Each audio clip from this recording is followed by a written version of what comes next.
Agora são 9 horas e 37 minutos. O ministro das Relações Exteriores, ministro Mauro Vieira, conversou com o secretário de Estado americano Marco Rubio para tentar impedir que o governo Donald Trump classifique facções brasileiras como o PCC e o Comando Vermelho como organizações terroristas. O temor é que a medida abra brechas na legislação americana para operações militares unilaterais no Brasil. Para conversar conosco sobre esse cenário, nós convidamos Jorge Lasmar, coordenador do Programa de Pós-Graduação em Relações Internacionais da PUC de Minas, doutor em Relações Internacionais pela London School of Economics and Political Science e especialista em terrorismo e contra-terrorismo. Jorge Lasmar, muito obrigado pela sua gentileza de atender o nosso convite aqui no Jornal da CBN. Um bom dia. Eu é que agradeço o convite. Bom dia, Cássia. Bom dia, Milton. Bom dia aos ouvintes. Bom dia. PCC, Comando Vermelho, tem características, estrutura e forma de operar de uma organização terrorista? Não, existe uma diferença muito importante, que é a motivação. Grupos criminosos, eles fazem suas ações motivados por lucro, estão buscando lucro. Já as organizações terroristas, a motivação principal é uma motivação ideológica, e nem sempre é motivada pelo lucro. Algumas vezes, organizações terroristas acabam praticando atos criminosos para o seu financiamento, e algumas vezes as organizações criminosas acabam fazendo ações violentas que podem parecer ou lembrar ali a questão do terrorismo, mas são dois fenômenos completamente distintos. Agora, professor, esse temor de que se essas organizações forem classificadas como terroristas, isso poderia ensejar uma resposta americana na forma de uma ação militar, uma ação invasiva em relação ao Brasil, é um tipo de temor que, na avaliação do senhor, se justifica? Se justifica sim, e não só por essa questão da invasão, né? A designação de grupos como o PCC e o Comando Vermelho, como organizações estrangeiras terroristas pelo governo americano, ensejariam 4 consequências imediatas, com impactos imediatos aqui no Brasil. Primeiro, questões financeiras. Quando essas instituições são designadas, os americanos são proibidos de negociar com essas entidades sancionadas, né? Então, isso inclui, por exemplo, proibição de exportação, proibição de negócios no país, congelamento de bens dos Estados Unidos, etc. Um segundo ponto é que, para além da questão das sanções, a designação como grupo terrorista abre espaço para ações criminais e civis dentro dos Estados Unidos, pela ideia de apoio material ao terrorismo. Então, qualquer organização ou entidade brasileira que se veja de alguma forma ligada a esses grupos criminosos pode vir a ser responsabilizada dentro dos Estados Unidos em ações civis ou militares, né? Mesmo sendo uma lei americana, aplicando somente para os americanos. E isso gera um terceiro impacto enorme aqui para o Brasil, que é a questão do compliance no setor financeiro.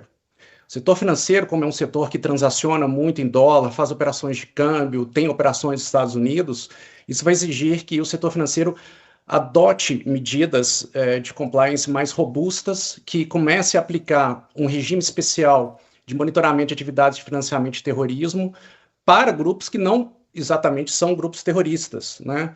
Inclusive, isso pode gerar um medo, um receio de que se as entidades financeiras no Brasil não fazem isso, elas podem vir ser sancionadas porque a gente chama de sanções secundárias, né? Elas podem vir a sofrer sanções do governo americano em caso elas sejam vistas como sendo, por exemplo, apoiadores do terrorismo.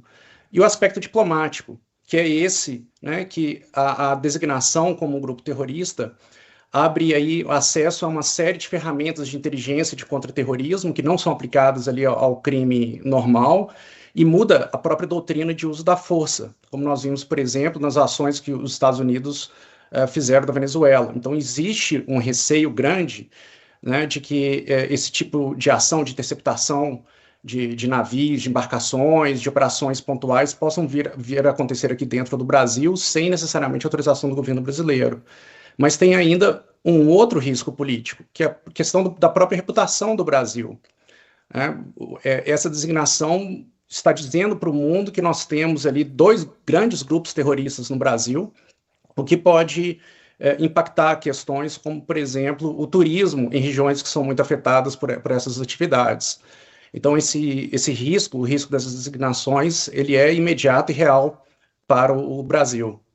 O senhor vê a possibilidade concreta disso acontecer ou a expectativa é que, por meios diplomáticos, possa haver uma mudança a partir de conversas como essa que o próprio ministro Mauro Vieira teve com o secretário de Estado americano Marco Rubio, ou uma conversa que o presidente Lula deve ter nas próximas semanas com o presidente Donald Trump?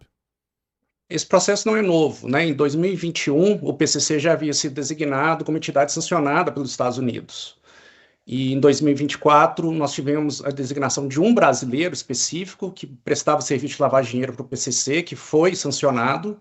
E o ano passado começa, então, essas designações de cartéis e grupos narcotraficantes como grupos terroristas pelos Estados Unidos. Inclusive, em maio do ano passado, começou uma pressão muito grande sobre o governo brasileiro para criar uma legislação para que o Brasil reconhecesse esses grupos como grupos terroristas.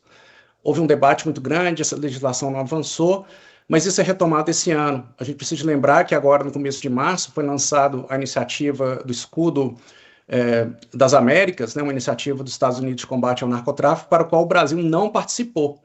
E esse anúncio veio logo em seguida a reunião e essa não participação do Brasil. Então, é um recado muito forte ali para o governo brasileiro.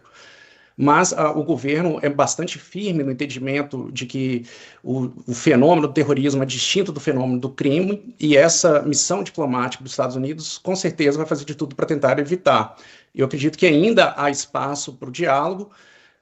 O que vai ser necessário é que provavelmente o governo brasileiro vai ser chamado a dar provas mais concretas de que ele é capaz de combater o crime organizado aqui dentro do Brasil. Jorge Lasmar, muito obrigado pelas suas explicações e seus argumentos aqui no Jornal da CBN. Um bom dia. Eu que agradeço. Um bom dia a vocês, um bom dia aos ouvintes. Obrigada. Jorge Lasmar é doutor em Relações Internacionais pela London School of Economics and Political Science, coordenador do programa de pós-graduação em Relações Internacionais da PUC de Minas. Conversou com você, agora que são 9 horas, 44 minutos.